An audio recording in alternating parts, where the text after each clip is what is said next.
graders. Today we will be reading chapter 17 of Pillage by Obert Sky. Remember in chapter 16, Beck, Kate, and Milo went to the conservatory all the time to take care of the dragons, and at the end of the chapter they were caught coming out of this conservatory into the house by Thomas, Miley, and Wayne. And Beck got locked up in his bedroom to think about what he had done. Excerpt from section 8 of The Green Got Not as recorded by Daniel Phillips. For more than 20 years, Bruno pillaged unsuspecting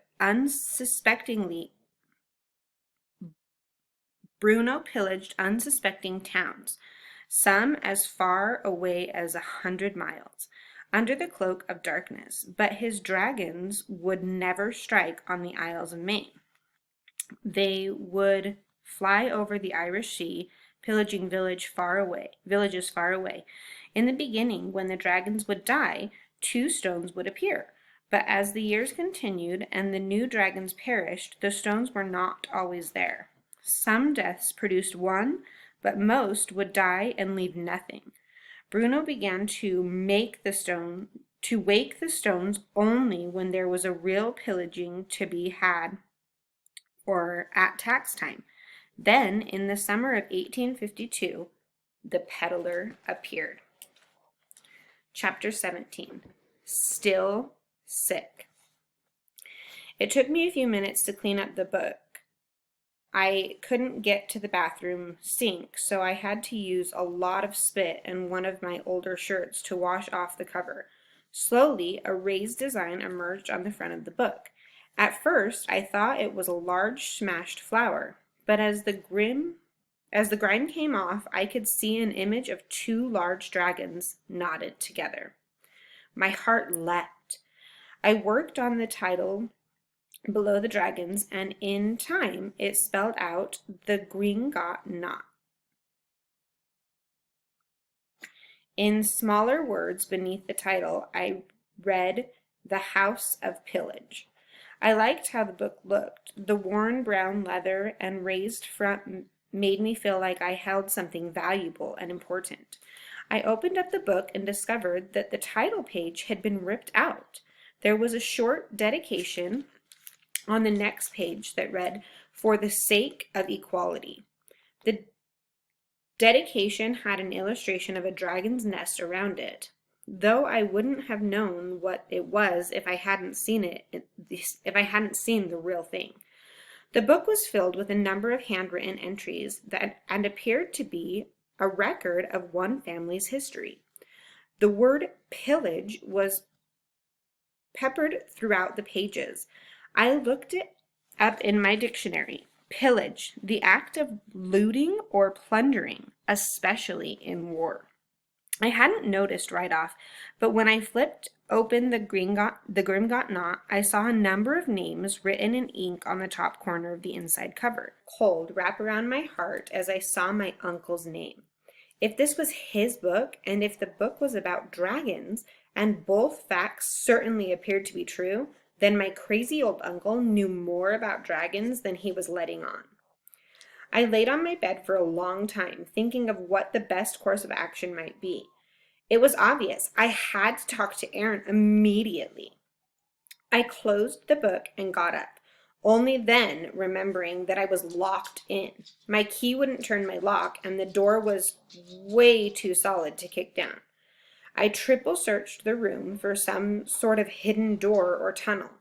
There was none. I opened the window on the side of my room and looked out. My room was on the 3rd floor, and there was no way I could jump all the way down.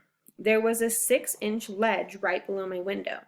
I looked up and realized that if I could find a way up to the next ledge, I would only be 2 floors away from my uncle.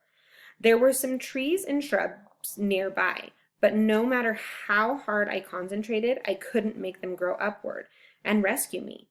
I felt empty. I took another glance at how high up I was. I then looked at the book lying on my bed. I had no choice. I pushed the window up all the way and stepped out onto the ledge. It was cold outside, with barely any wind. I balanced my weight carefully on the ledge. The manor's rough stone facing provided multiple places for me to get a grip. I stepped sideways along the ledge, moving slowly, looking for any sign of a way to climb higher. I had to go all the way to the back corner before I found a place where I could scale up. The stones joining at the corner made the ascension to the next level easy.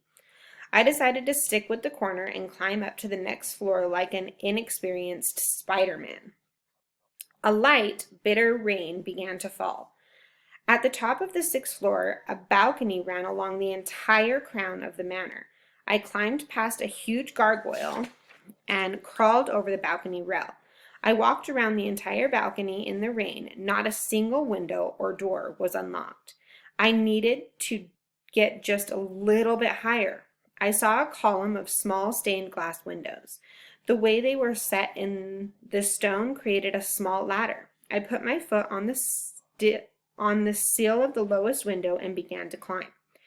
I pulled myself up onto the window's walk above the seventh floor, where I could see the copper-topped dome where my uncle lived. It was dark inside the dome. I pictured my uncle standing alone with his long staff. It probably wasn't the best idea to surprise him with my unexpected visit. I knocked on a glass window near the door. "Uncle Aaron?" The cold rain increased. "Uncle Aaron?"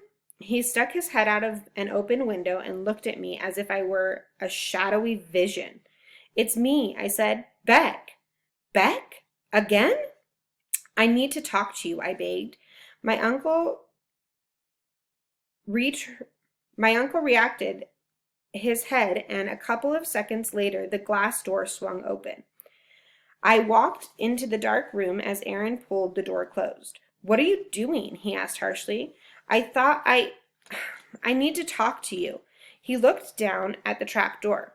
"I couldn't come that way," I said, wiping rain out of my eyes. "Thomas locked me in my room."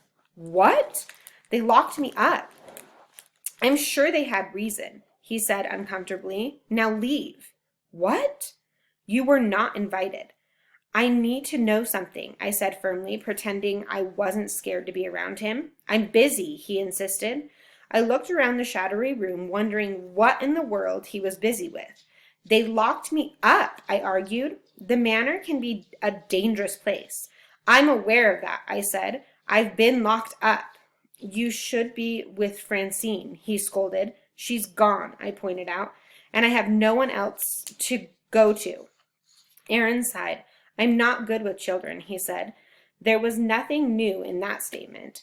"I climbed up the side of the manor to talk to you," I argued. "I can't be distracted." I was sick of it. I had been shipped across the country after losing my mother, and now was a prisoner in my own house. I could make plants grow. I had a crush on a girl who didn't seem to care, and I was currently the caregiver to 8 baby dragons. "I found your book," I blurted out. Aaron didn't even turn. The Grimnot? Now he turned. "Where did you find that?" "In the basement." Aaron knocked his staff violently against the wood floor. "You were to stay away." "Well, I didn't, and now I have your book." "Rubbish," he growled. "Nonsense. I had the basement filled in years ago. All that information was supposed to die with me." "Well, someone's been digging around," I informed him. "Rubbish," Aaron answered hotly. "I'm not making this up for fun," I said. "I have to know about the book." He didn't answer. "What about the conservatory?" I asked. Aaron looked at me with his dark eyes. "That book was best buried. Fortunately, it takes more than a simple glance to understand it. I have to know about dragons." Aaron's hand shook slightly, and I could see a dark change in his eyes, black clouds gathering for a deadly storm. "Dragons?" he whispered dryly. "Dragons," I said firmly.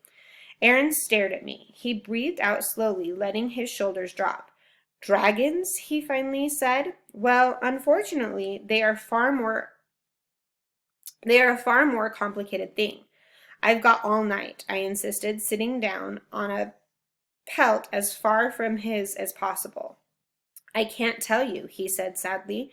You were taken away so you'd never have to know. Well, I'm here now, and I'm not leaving until you tell me the truth." The rain continued to fall, splashing against the windows. Aaron said nothing, only continued to peer into the dark. "I'm not leaving," I retreated. "I have to know." 15 minutes later, the rain stopped, and my uncle still had not said another word to me. "What do I do about the dragons?" I finally asked. "No," Aaron spoke. "I already told you." The clouds broke, and the night sky came alive in a simmering sea of stars. "Please," I begged, "I need to know what's happening here." Aaron sighed and, without turning, whispered, "Search the book, Beck. Like so many other things, it has fallen into your lap. There must be a reason for it." I wanted to complain about all the things that had fallen into my lap for apparently no reason at all, but instead I said, "I feel responsible." I could hardly believe those words were coming out of my own mouth. "For everything that's happening." "It will all be over soon," he said. "Go." His words brought such a heavy feeling into the room that I was happy to go out the glass door and begin to scale my way back to my room. I know it seems foolish to say this, what with everything that was going on, but something felt wrong.